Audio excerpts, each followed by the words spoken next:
Hey everybody, this video here is going to be on what I'm going to show on the rear end of the Gokart. Okay, how I have this set up is the whole motor, like you've seen in some of the pictures, the whole motor rotates. And what I did here was my gear ratio that I have set up on this thing is on my clutch. I have an 11 tooth. I have that running to a 21 tooth on the jack shaft. This is the jack shaft.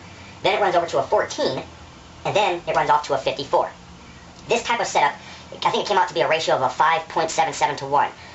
Now with this little 2.5 horsepower, this thing does not have very good takeoff with that type of ratio. But it does got some speed, almost too much speed. What I did first is, I don't know how well this camera can pick it up from that position, but I'll be moving it. I built a bracket that goes up around the motor. I built the plate that the motor bolts to.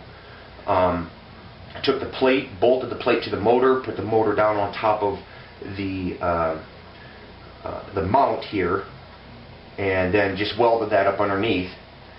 Then I took just a simple little bar, 1 inch, 1/4 inch thick piece of flat stock, and just a little piece of angle iron, and stuck that on the rear end here, and used one bolt to bolt the whole thing together. And now this one bolt right here keeps it from moving. So I'll take that out and show you how this works. Now it's time for a shameless plug. Be sure to check out the links down in the description to the next video, previous video, or another related build. Okay, so I took the bolt out.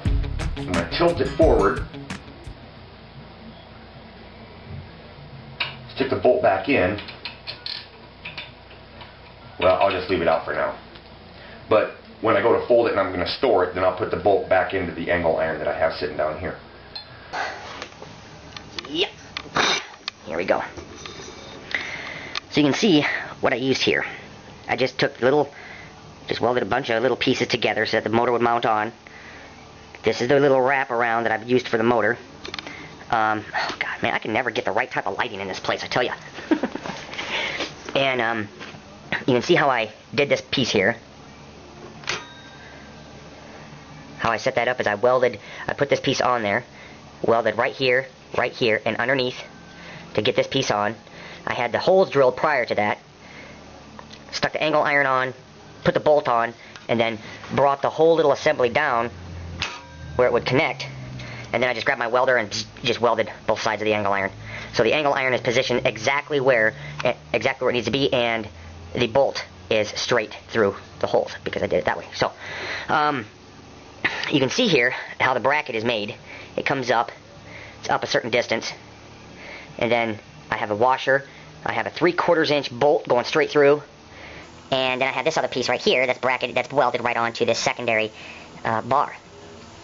So when I go to rotate it, when I go to pick the thing up, let's see here. Yeah, I don't know how well, I don't know if I can get this, but the whole motor will rotate like that. Hold it in place. See how the motor rotates right around its pivot? Now I don't want to turn it all the way sideways because then I'll have gas coming out of the motor, out of the top here.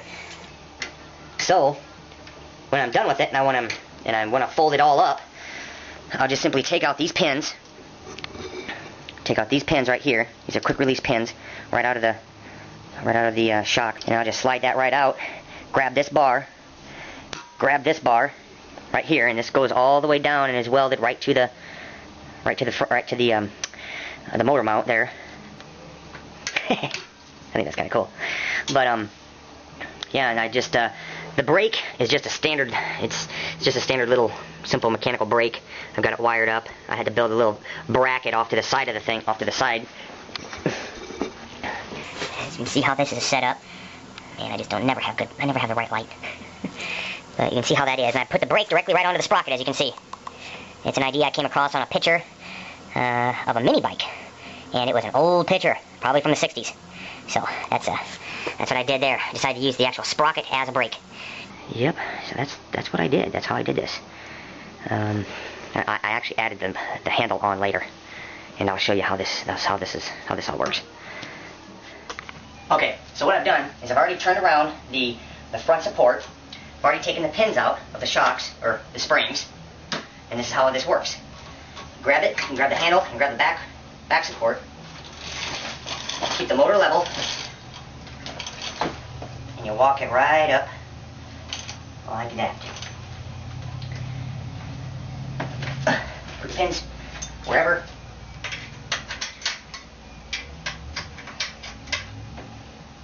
And then you can take your bolt and stick your bolt back in, so that way, you don't lose that. Put some bungee cord around it, so that way the kids ain't, well, I'll be doing that, so that way the kids ain't grabbing onto it and pulling the motor down. And that's how it works. Alright, so this is where I'm at right now.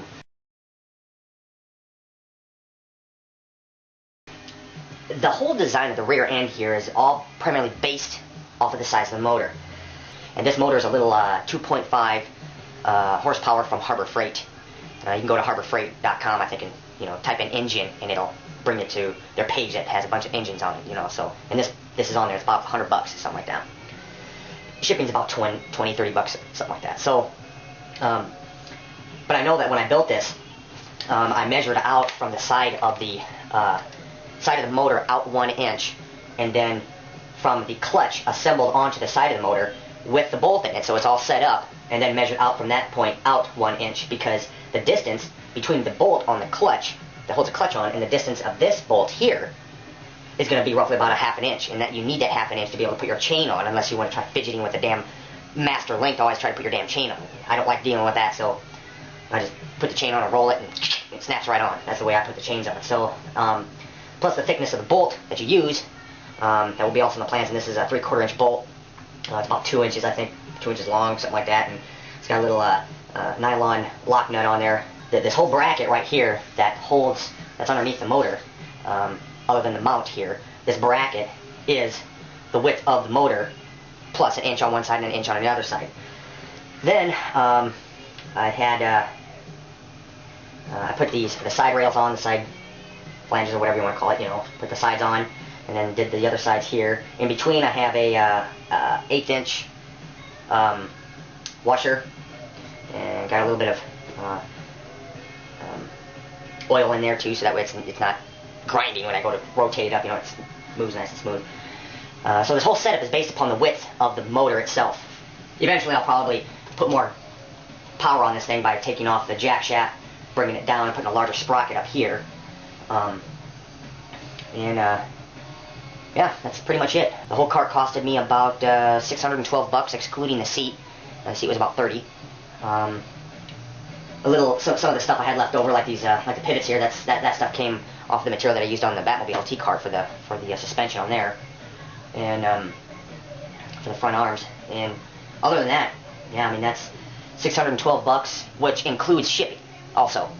So knocking all the shipping off on all the tires and the chain and motor, and knock all the shipping off, you're looking at, I don't know, maybe $450, something like that the whole thing cost me, and tack on an extra 100 or 150 for all the shipping that I paid for on all this stuff. So I don't know, but be sure to check out the links down in the description to the next video, previous video, or another related build.